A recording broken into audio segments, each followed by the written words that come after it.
నమస్తే,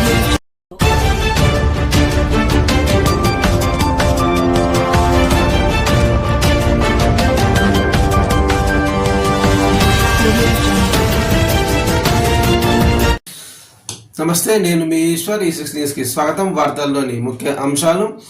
తెలంగాణ రాష్ట్రంలో రాజకీయాలు రసవత్తంగా నడుస్తున్నాయి. అధికార కాంగ్రెస్, ప్రతిపక్ష పార్టీ బీఆర్ఎస్ పార్టీల మధ్య రోజుకు బగ్గుమనేలా ప్రతి విమర్శలు కొనసాగుతున్నాయి. అసెంబ్లీ సమావేశాలు ప్రారంభం కాగా ప్రధాన ప్రతిపక్ష నేత పాత్ర పోషించాల్సిన కేసీఆర్ మరోమారు డుమ్మ కొట్టారు. ఇప్పుడు దీనిపై రాష్ట్ర వ్యాప్తంగా మరోసారి చర్చకు దారితీసింది.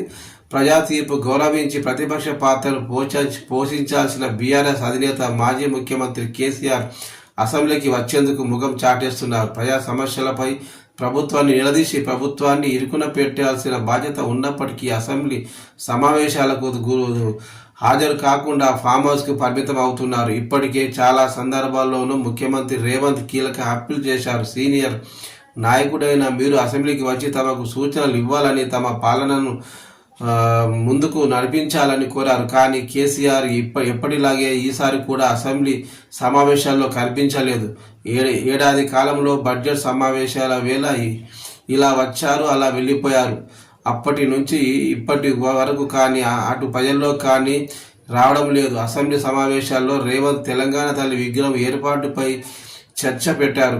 ఏడాది పాలన చేసుకున్న సందర్భంగా అసెంబ్లీ సమావేశాలు ఏ విధంగా జరుగుతాయి అని అందరూ అనుకున్నారు. ఈ క్రమంలోనే ప్రధాన ప్రతిపక్ష నేత కేసీఆర్ అసెంబ్లీ సమావేశాలకు రాకపోవడంపై జోరుగా చర్చ మొదలైంది. మరోవైపు కేసీఆర్ ఎప్పుడు